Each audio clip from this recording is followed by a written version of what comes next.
Hello guys. आज हम start करते हैं अपना टॉपिक जो कि है कोरिलेशन। और बात करेंगे हम कोरिलेशन कोफिशिएंट की, जिसमें हम देखेंगे रैंक कोरिलेशन कोफिशिएंट। तो ये पार्ट 2 होने जा रहा है। इससे पहले वाले पार्ट 1 था जो कि मैं पहले अपलोड कर चुका हूँ। तो पार्ट 1 में मैंने डिस्कस करा था कि कोरिलेशन क्या होता है, कोरिलेशन कोफिशिएंट को हम कैसे निकालते हैं, कितने मेथड होते हैं हमारे पास या कितनी इक्वेशंस होती है हमारे पास। ठीक है, उसके बाद हमने करे थे कुछ क्वेश्चंस कोरिलेशन कोफिशिएंट पे। तो मैं थोड़ा सा ब्रीफ दे देता हूँ कोरिलेशन और कोरिलेशन कोफिशिएंट पे, जो सीधा पार्ट 2 देख रहे हैं उनके लिए। तो चलते अपने कोरिलेशन की डेफिनेशन पे। तो कोरिलेशन क्या होता है? In any distribution when change in one variable affects a change in other variable then variables are said to be correlated. मतलब अगर हमें कोई डिस्ट्रीब्यूशन दिया है, जब उसमें किसी एक वेरिएबल में चेंज करेंगे जिसकी वजह से उसका दूसरा वेरिएबल अफेक्ट होके चेंज हो जाए, तो हम कह सकते हैं कि then variables are said to be correlated. कि उसके बाद हम कह सकते हैं कि वो जो दो वेरिएबल्स हैं वो आपस में कोरिलेटेड है। ठीक है, तो अब देखते हैं कि मेजर कैसे करते हैं कोरिलेशन कोफिशिएंट को। तो it is measured by correlation coefficient. Correlation की वैल्यू हम कोरिलेशन कोफिशिएंट से मेजर करते हैं। ठीक है, अब देखते हैं हम कोरिलेशन कोफिशिएंट को कैसे निकालते हैं। तो हमारे पास दो मेथड है कोरिलेशन कोफिशिएंट के, जिसमें पहला है कार्ल्स पियर्सन कोफिशिएंट, जिसे हम कहते हैं प्रोडक्ट कोरिलेशन कोफिशिएंट भी, और दूसरा है हमारे पास रैंक कोरिलेशन कोफिशिएंट। तो पहले वाले पार्ट में बस कार्ल्स पियर्सन कोफिशिएंट डिस्कस हुआ था।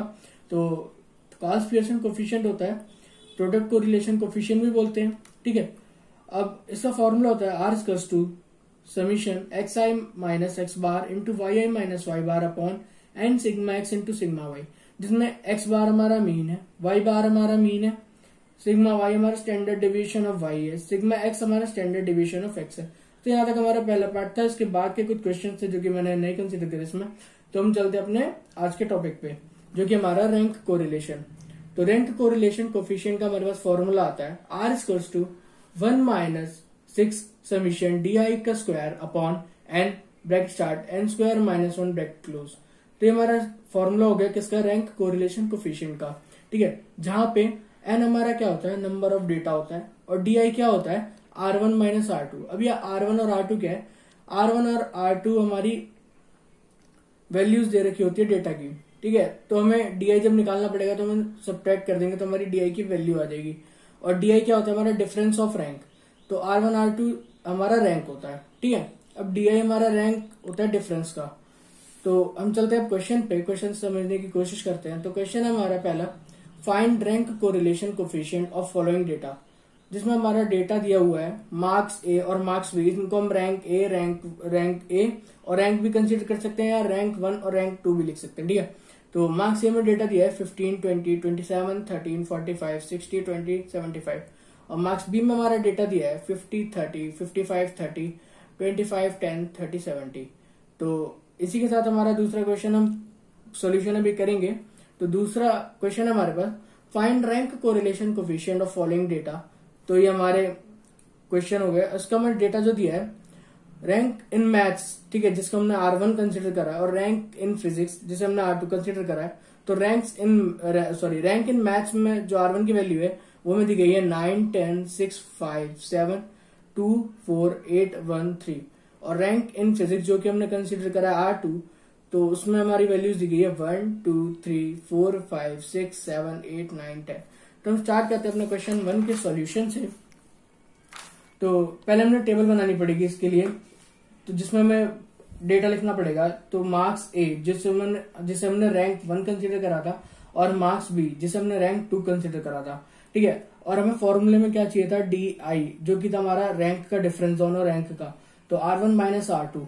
ठीक है, अब इसका स्क्वायर करके भी वैल्यू चाहिए थी, क्योंकि हमारा फॉर्मूला था R equals to 1 minus summation 6 summation D I square upon N into N square minus 1। ठीक है, तो हमारा मार्क्स ए जो कि हमारा रैंक 1 था, हमने उसका डेटा लिख लिया 15, 20, 27, 13, 45, 60, 20, 75।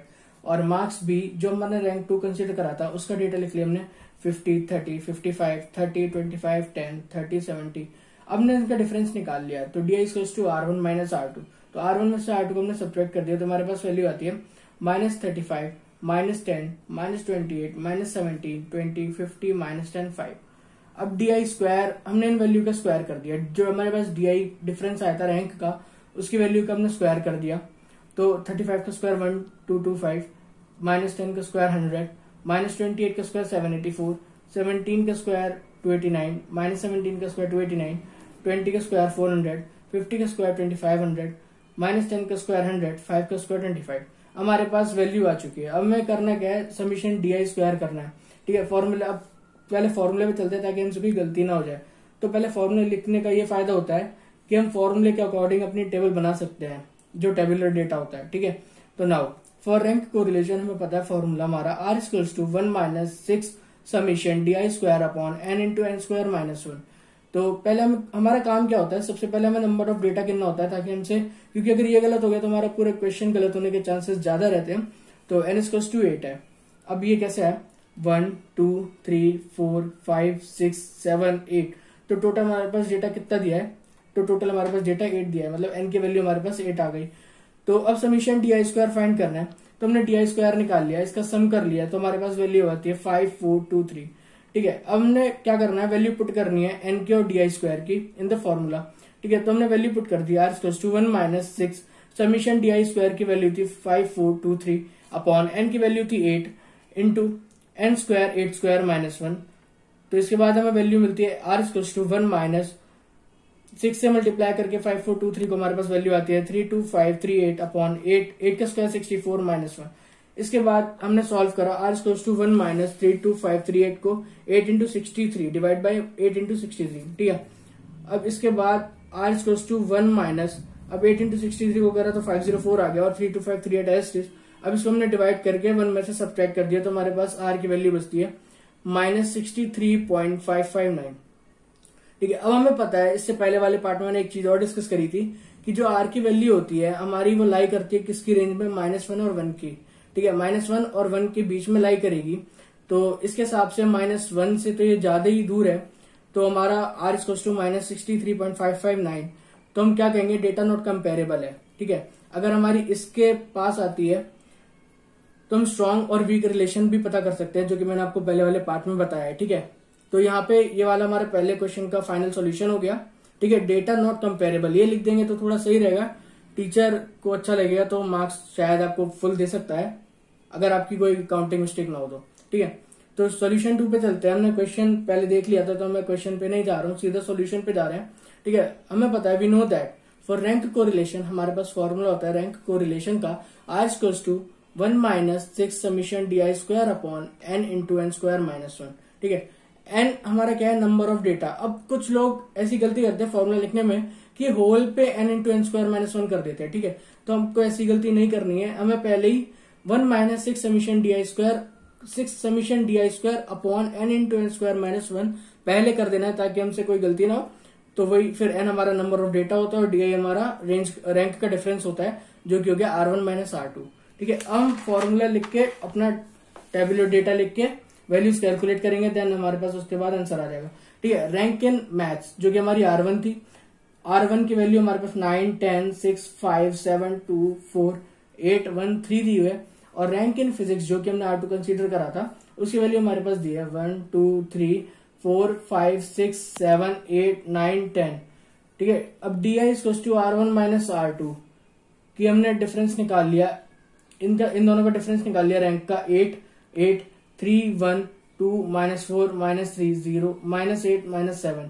इसका स्क्वायर कर दिया तो हमारे पास वैल्यू आती है 64 64, 8 का स्क्वायर 64, 8 का स्क्वायर 64, 3 का स्क्वायर 9, 1 का स्क्वायर 1, 2 का स्क्वायर 4, -4 का स्क्वायर 16, -3 का स्क्वायर 9, 0 का स्क्वायर 0, -8 का स्क्वायर 64, -7 का स्क्वायर 49। ठीक है, अब हमें क्या करना है, समीशन डी आई स्क्वायर निकालना है। तो हमने समीशन डी आई स्क्वायर की वैल्यू लिख ली, summation D I square equals to 280, R equals to, हमें फॉर्मूला पता है ना, R equals to 1 minus 6 summation D I square upon N into N square minus 1। N हमने काउंट कर लिया कितना है, 1 2 3 4 5 6 7 8 9 10। ये हमें यहाँ से भी देखना पड़ता है कि हमारा डेटा कितना है। तो एन की वैल्यू हमारी 10 हो गई, हमने वैल्यू पुट कर दी फॉर्मूले में समीशन डी आई स्क्वायर की और एन की। तो r equals to 1 minus 6 into 280 जो कि हमारे समीशन डी आई स्क्वायर की वैल्यू आई है, अपॉन 10 जो कि हमारा एन था, और 10 का स्क्वायर 100 माइनस 1। तो r equals to 1 minus 6 into 280 upon 10 into 99, r equals to 1 minus 680 upon 990, r equals to 1 minus, इसे डिवाइड करने के बाद हमारे वैल्यू आती है 1.696, आर इक्वल्स टू फाइनली हमें सब्ट्रैक्ट करके मिलता है -0.696। अब हमें पता है कि जब हमारी आर की वैल्यू -1 और 0 के बीच में लाई करती है। तो ये -1 और 0 के बीच में लाई करती है क्योंकि रेंज हमारी -1 से 1 की रेंज में बैठती है जाके। तो -1 और 0 की रेंज में लाई करेगी और हमारी वैल्यू क्या है -0.696। तो ये हमारी इस वाली कैटेगरी में लाई कर रही है।